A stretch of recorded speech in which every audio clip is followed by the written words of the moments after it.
850 people still missing in Hawaii after Maui wildfires. This CNBC, the mayor says, it's on page 17 if you want to go there.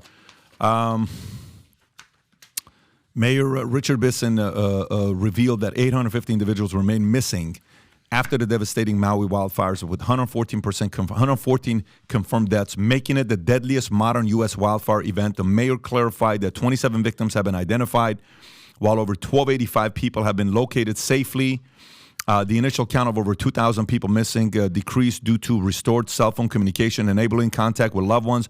The process of accurately determining casualties in mass disasters can span months or years, as researchers point out, emphasizing that the final death toll remains provisional. In response to the tragedy, the FBI introduced a site for people to provide DNA samples for expedited victim identification, aiming to aid the ongoing effort to match remains with those reported missing. Absolutely tragic. Rob, can you show with President Biden, who was on his second vacation for the month, which, by the way, an article came out from if you want to talk about the 40%. Yeah, he's been on vacation for 40% of his presidency. He's living the dream. 40% of his presidency has been on vacation. My God. According to what is this thing? Travel Nor.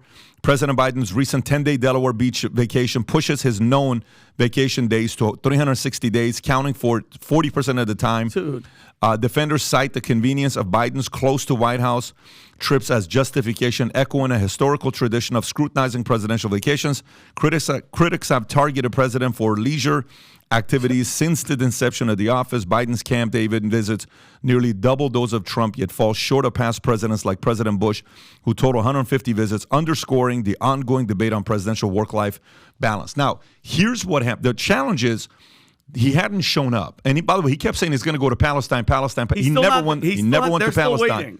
He went to Hawaii. This is the reception, right, that he got. Can you show the clip of the reception he got when he got there? The video I think, not this one. There's a video I texted you, Rob. Right, is that, yeah, that's the one. Watch this here when he shows up to Hawaii. Look at the love he's getting. Look at this one. Wow, he's finally here! Yay! Wow, yeah, awesome. Yeah, thanks for nothing. Fuck you! Yeah, they love. Oh wow, they love Biden, huh? Fuck you! They love that guy. Hey, right here! Hey, fuck you, Joe Biden! Fuck you! I bet you they voted for him. That's the problem. I'm going to tell you something right now. Just FYI for everybody, Hawaii, Democratic ran state. Biden won Hawaii 63.7%, Tom, over Trump, 29.5% margin over Trump. Do you guys think that they're going to be, who do you guys think they're going to vote for this time around? Who do you think? Because think about it. Biden. 100% they're going to vote for Biden again, because you know why, Pat? They don't want the mean guy in there, the mean guy that gets the job done. And let's just going back, Pat, this is the same administration that let Pete Buttigieg go on maternity leave because they adopted a kid and he was gone for 3 months. This guy's on vacation. It's not a surprise, but let's get really fast into, so when it comes to the besides the president not giving a shit, and he doesn't, he was asleep during some of the speeches. He stood there. You know how out of touch he is? He was like, boy, this ground is hot. Yeah, because it was on fire for a week, you idiot. Like people are dead. And you know what he said? Rob, you said this before we walked in here. He's in the speech, and Rob, if you could bring it up. You know what he said, Pat? He goes, yeah, I could kind of feel your guys' pain.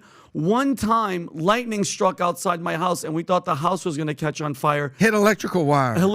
Ran into my house. And he goes, you know what? I thought I was going to lose my Corvette and my cat. Look how out of touch he is. Could you play that, Rob? Look at this. I don't want to compare difficulties, but we have a little sense, Jill and I, what it's like to lose a home. Years ago, now 15 years ago, I was in Washington doing Meet the Press. Yeah, it is. It was a sunny Sunday. And lightning struck at home on a little lake. It's outside of our home, not a lake, a big pond. A big pond, not a lake. And hit a wire and came up underneath our home into the heating ducts, the air conditioning duct. Make a long story short, please. I almost lost my wife, my 67 Corvette, had documents and in my it. cat. Yeah, and his cat. But all kidding aside, I watched the firefighters, the way they responded. No, there's no expression. I grew up right across the street from a fire hall in Claymont, Delaware. And how out of touch can you be? There's 1,000 children still missing, and you're like, you know what? My cat and my Corvette almost were destroyed. But Pat, going back to hell with him, because he's obviously completely out of touch and he's too old. The response and everything that happened in Maui, everybody keeps calling me conspiracy, and I think those people have no arguments. So let's just get this straight. The guy in charge of Maui Emergency Management has no idea about anything about the management. The guy in charge of water in Maui shut the water off because it was a spiritual thing. God told him so. The electric grid blew down. They didn't shut the power off. One of the world's best emergency siren systems didn't work, Pat. Just randomly that day, it didn't work. Hawaii is surrounded by water. It's unbelievable the amount of nobody's doing their job. It's all so then when you say stuff like, hey, maybe it's almost like they wanted all this to go down for this land grab. And Bob, another fun conspiracy fact, the police chief, he's also the coroner of that place. That's the Vegas guy. He's the coroner of Hawaii. The guy, the Las Vegas guy that was in charge. It's just everything is adding up. And then, like I said last time, Pat, for them to be calling, real estate people are calling these poor people and they're going, hey, listen, we want to buy your land. Please sell to us. And then we give them $700. Pat, be honest, your house burns down. What is $700 going to do for you and your family of 5? Yeah, but the government wants to ban out-of-state property purchases to stop developers targeting wildfire ravaged Lahaina and pricing locals out. So there some of the things that's going on there, it's definitely very suspicious. I won't sit there and disagree with that. Very suspicious what's going on. My bigger concern is the water thing. Very weird. The water thing is very weird. Where they save the water. Do you have that clip, Rob, where the guy talks about saving the water instead of doing it for the fire? The equity. Yeah, it's just. I mean, what do you mean by you're saving the water for that instead of people, getting killed? Literally, 100-something people are dead. Well, what's the number? 114. 114. And then President Biden gets up there and gives a speech like that's the speech I want to hear after I lost somebody. Now think about it. Imagine you just lost somebody, not to natural death. You lose somebody to natural death. Yeah, totally get it. That's a different kind of a funeral. You lose somebody to addiction to drugs, different kind of a funeral. You lose somebody to a disaster, a natural disaster that could have been saved. This is horror. My God. You now have someone to blame. You now have the last thing you want is somebody to come and say, my Corvette almost burned down.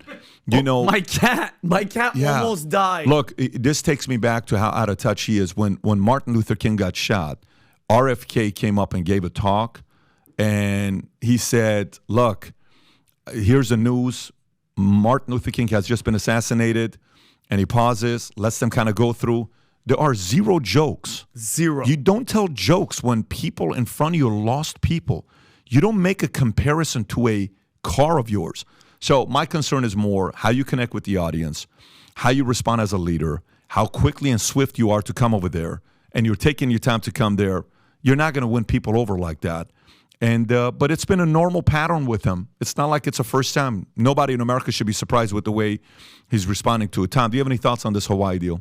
Yeah, I think speculators were in New Orleans after Katrina. Speculators were in Naples, Florida, and Space Coast, that little town Space Coast that was absolutely obliterated, part of the hurricane a year ago. Speculators show up. And so I think that people are trying to throw a log on the fire there. I set that aside.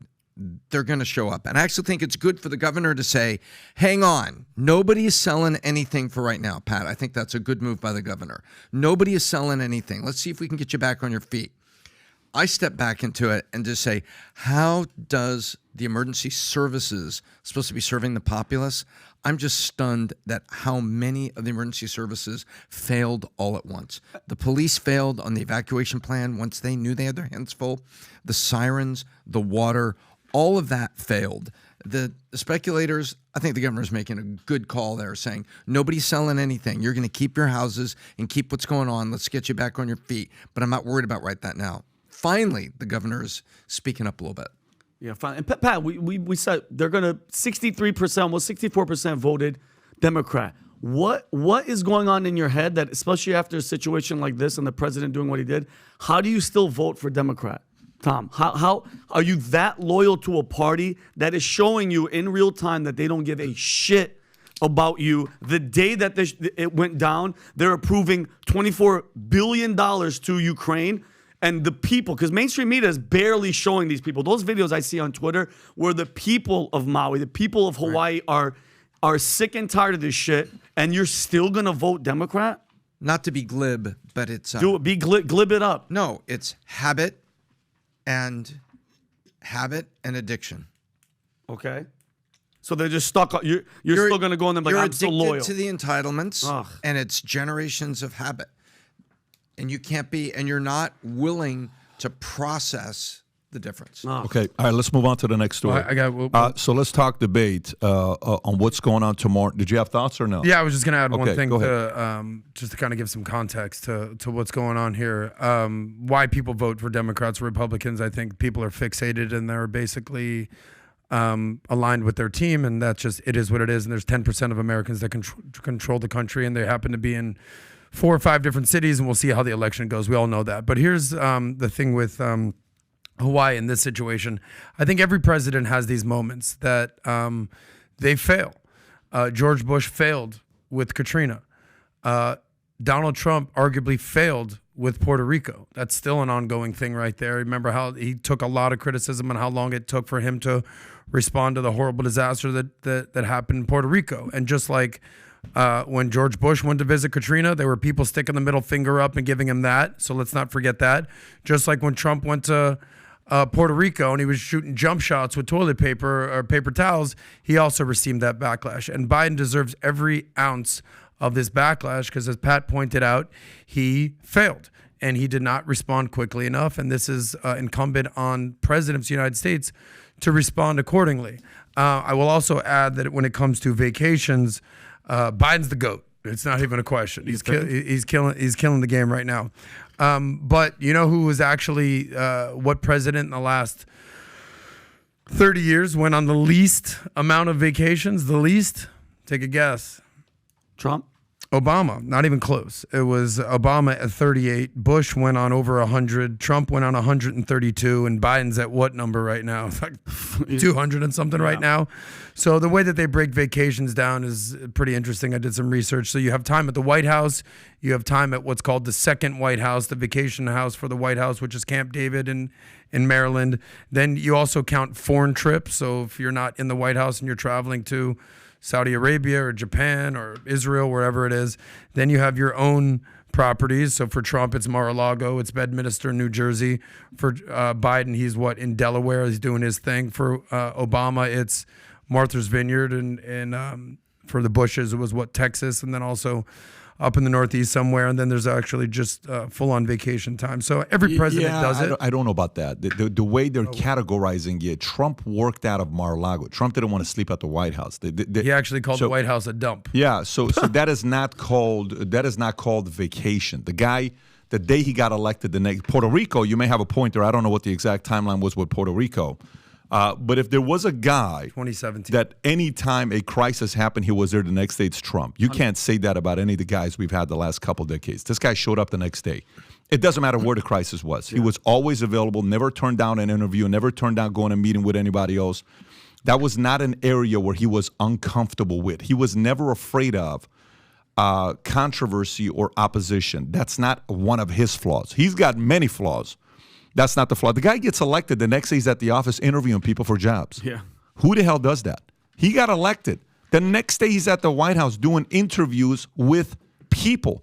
Romney came in, all those videos about different. He's not even waiting. You know, most people take a month off for all this other stuff. There's one guy that they can't talk about not working. It's this guy. He didn't he go visit East Palestine and Biden never did? Didn't he go and visit the border and Biden never did? I mean, this guy went everywhere while he's not the president and the other guys are just kicking and not going to different places while crisis crisis is happening. Even Obama didn't go to places, and he's an ex-president, and Trump's an ex-president. He's still paying a visit.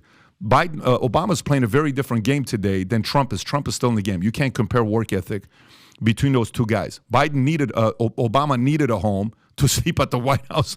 Trump's got 50 homes in different places to go visit. But I understand your point on possibly Puerto Rico and some of the other things. So if you like this clip and you want to watch another one, click right here. And if you want to watch the entire podcast, click right here.